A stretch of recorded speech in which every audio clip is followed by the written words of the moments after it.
Today, from Las Vegas, Nevada, it's Super Bowl Sunday.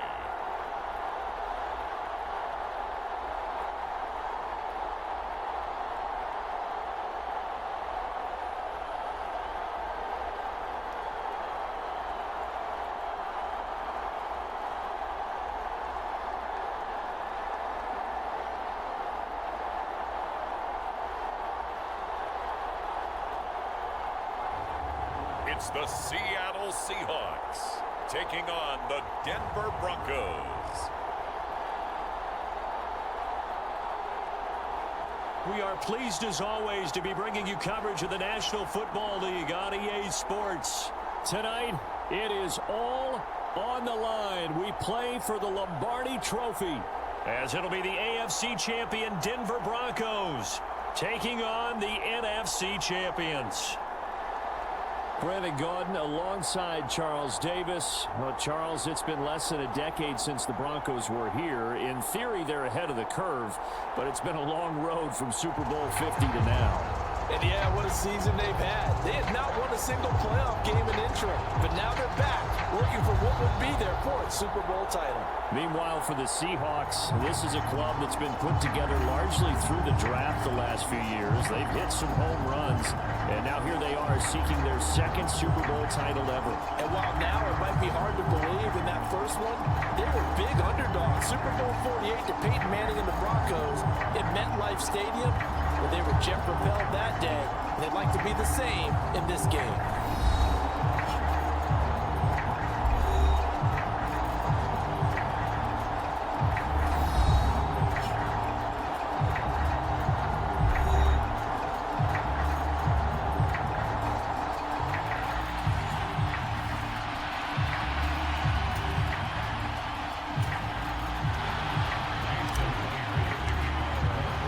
The 2023 season has one game left. Here we go. Super Bowl 58 underway from Vegas. From his end zone, Marvin Mims. And the decision to bring it out, not a good one, as he's tackled at the 15. So here are the Broncos now for their opening drive. They'll be led out by their quarterback at 6'2" out of Auburn. It's Jarrett Stidham. And no doubt he's living out a dream right now. He's had dating back to his first days of playing football as a kid. But he certainly can't get lost in the moment right now. There's still a Super Bowl to be played, and his offense, they're looking to him to be their leader. You can take it all in when it's over. Right now, you've got the biggest game of your life to win.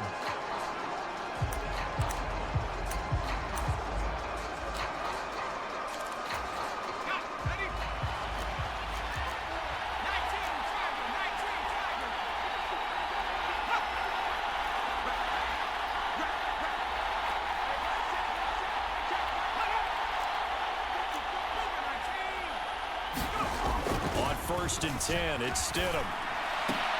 And here's a leaping catch. He pulled it in. And he's going to be taken down right there at the 27-yard line. That's a pickup of 11 and a first down on their first offensive play. Charles, that's a route that you and I have seen time and time again in our years up in this booth, and that executed well and a great throw, too. And sometimes, even if you know it's coming, they've got to limit plays like that. And that's something when you see it happen early in the game and they don't get him on the ground, you can always tell that they were concerned about it going in. Because I can just tell you, from my days, I remember being in college and worrying all off-season about our season open opponent, and they had a receiver that could shake and bake with the best of them. I tackled him on the first pass of the game, and the relief was incredible. I ended up having a pretty decent ball game. But if I had missed him, it would have been a different story. Long night. Here's 2nd and 10.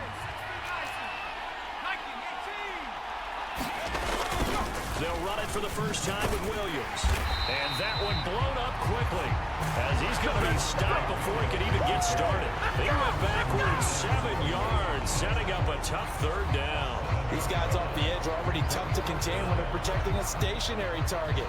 Ask them to hold their blocks when a runner is struggling to find a lane, often an impossible task. Regardless of the outcome on the scoreboard, that will be one of this game's biggest stops. Well, a tough situation to overcome here. 3rd and 17. Stidham. He completes this to Sutton. And he gets this to the 48, but no further.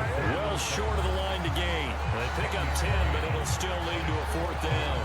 One hallmark of good defenses is understanding the game, understanding positioning, and tackling immediately in the secondary after catches. I think we just saw that on display right there. Got to him before he ever had a chance to think about turning it upfield. 4th down, so on is the punter, Riley Dixon. Back deep is DJ Dallas. And not what he was hoping for there, as this will hit in the end zone for a touchback. So here come the Seahawks now for their first drive. And they're led out by their mobile quarterback out of West Virginia. It's Geno Smith. As we begin the Super Bowl, we're looking at one of the game's most important players. And whether he's the centerpiece of the offense or taking a backseat to his teammates, offenses always look to the quarterback to be a leader in moments like this. He's got to be that calm, composed pillar out there who stays level-headed and keeps everyone focused on the task at hand. Now Smith and the Seahawks going to come up 1st and 10 at the 20. Fights forward for only about a yard up to the 21. Yeah, things were pretty stacked up there in the middle of the line. A lot of bodies, not much space. I think ultimately he was fortunate to get anything out of that run. 2nd and 9 now from the 21.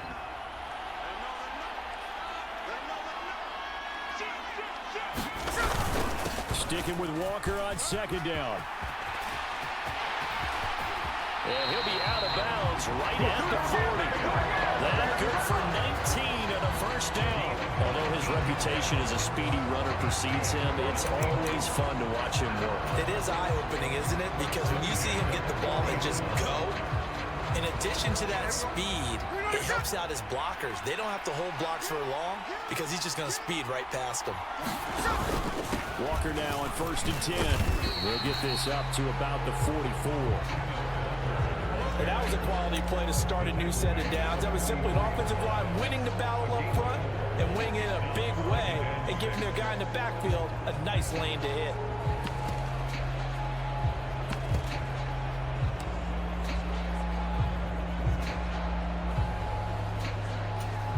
From the 44-yard line, here's 2nd and 6.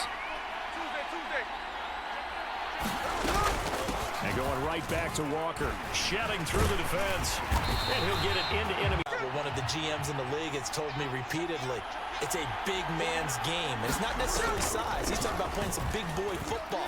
Line up, get leverage, knock people back, and establish the run early. And he put up a good fight, but he's going to be taken down behind the line of scrimmage. When a draw works, it can be a thing of beauty. But when it doesn't, oh, it can be ugly. And in this case, loss of yardage ugly. On 2nd down, a run with Dallas. And he's got it across midfield and into Denver territory. And it looks like a pickup of 6. That leaves him with 7 yards to go on 3rd down. On a 2nd and long, it's really nice to see an offense that has enough confidence to run the football in that situation. I think that goes back to their practice and game planning.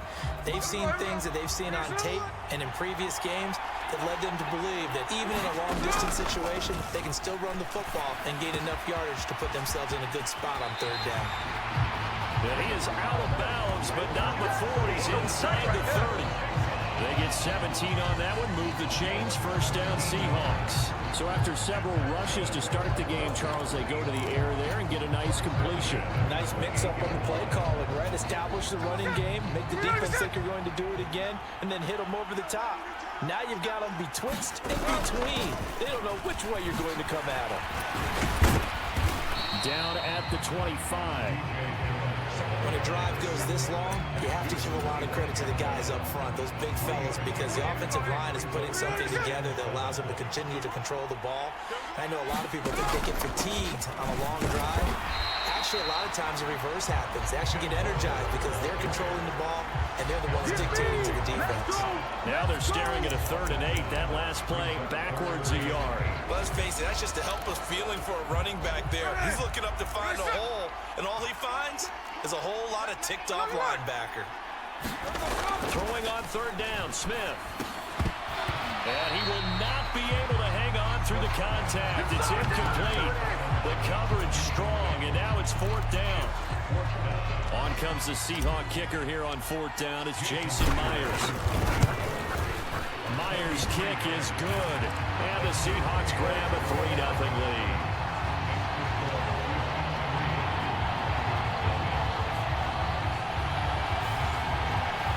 So they're able to end that drive with 3 points in this one-possession ball game. And ideally, you want to end every drive with points. Most quarterbacks would tell you, let's end it with a kick, right? A PAT, that's number 1. Field goal you'll take.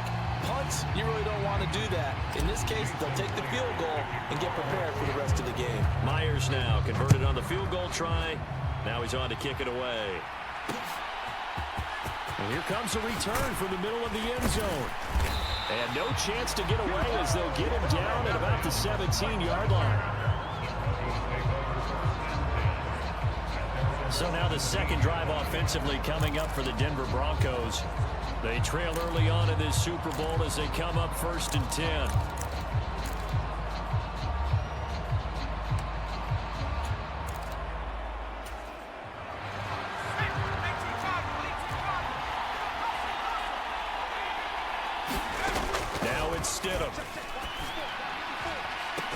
That's complete. It's Greg Dulcich.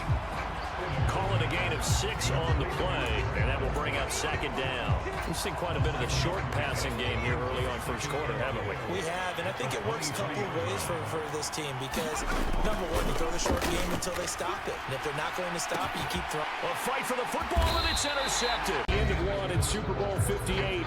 Much more to come from Las Vegas after this. 3-0 is our score. The NFL on EA Sports continues right after this message.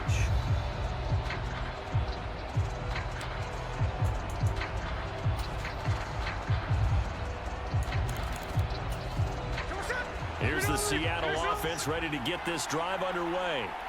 And they're not going to play this conservative, I don't think. They had the field goal last time, and they're up, but they're looking to put a drive in the end zone. Oh, I agree with you totally. No one goes out on the field and says, all right, let's just settle for 3, except in certain situations, trying to ice a game, that sort of deal. Most of the time, it's end zone, and that's what you're thinking, and I believe that's exactly what they're thinking as they begin this one. Yeah, no quarterback ever goes out there saying, hey, let's get 3, right? Not one that I've ever met. Sticking with Walker on 2nd down. And he'll be corralled out across midfield down to the 45. 50 yards rushing for him now in the first half of this Super Bowl. And this is an example of breaking down a defense because on a lot of these runs, he's getting past the point of attack. And guess what he's doing? Forcing the secondary guys to have to make a lot of tackles.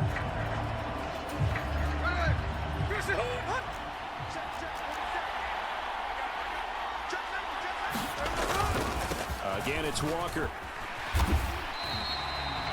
Just a yard on the pickup there, and it'll bring up a 2nd and 9.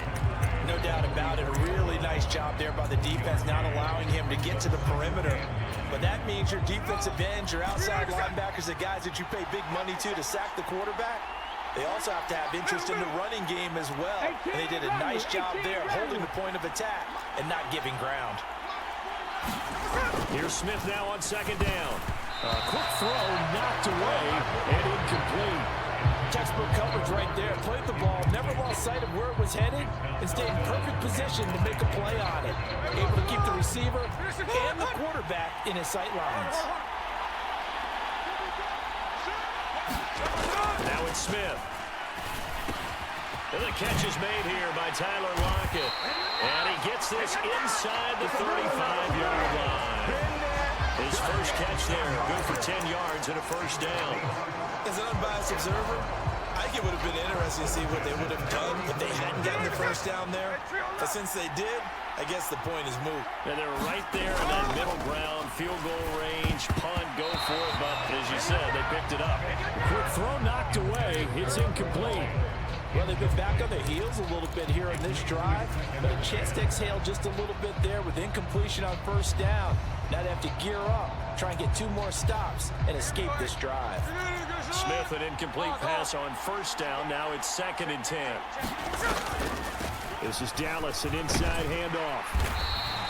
4 yards the gain, and it'll bring up a 3rd down. That second down play call was not to pick up the first down. It was to accomplish what they did to get them into a manageable third down because they had incompletion on first down, so they were behind the sticks, so to speak. They needed to make up some ground, and they did. Left wing 19. On third down, here's Walker. Call it no gain there, and it leads to a fourth down.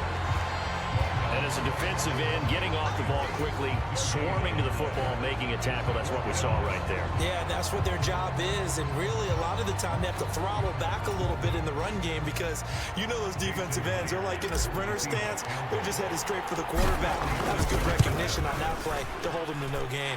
Myers' kick is good, and they're able to double their lead in this first half. It's 6-0.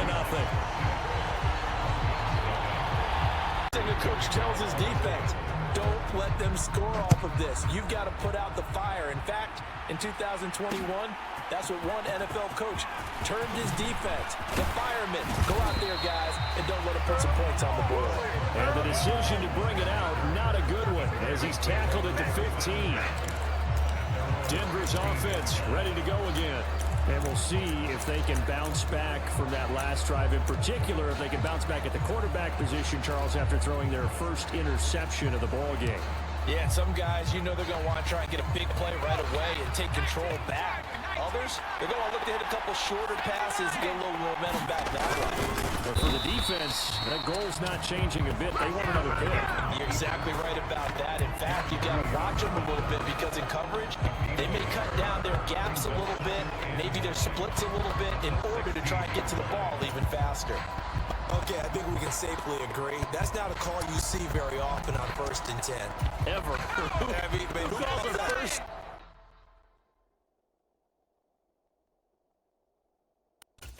Sneak.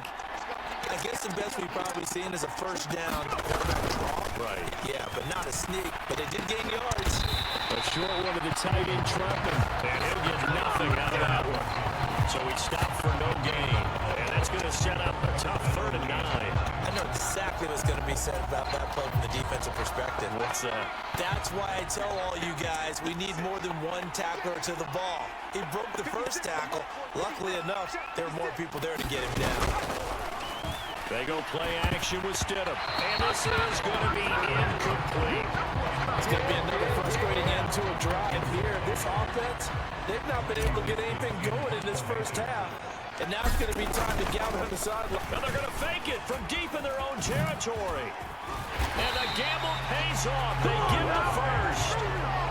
A curious decision to go for it, but it pays off with a first down. So they snap it straight to the up man. What's his responsibility? Normally, obviously, just to protect, but he's got to be a guy that can be pretty agile too, right? Yeah, without a doubt, because you're talking about a guy, even in protection, he may have to slide up and down the line of scrimmage to pick up someone who comes through trying to block a punt. So you know he's got that ability to move, but oftentimes it's usually a running back, a fullback, someone who's used to having the ball in their hands, and he's able to pick up the first down.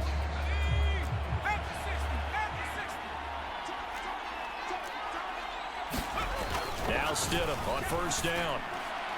Oh, and his early struggles continue. Here's another one intercepted. And he will take this one home. It's a touchdown. Well, this defense, they've been terrific all year, and they come through with a pick 6 here on the game's biggest stage. Perfect descriptor there because we have seen this time and time again. This defense, their ability to take the ball away from teams, they definitely have a nose for the football, and it pays off again on that play. Jason Myers now for the extra point.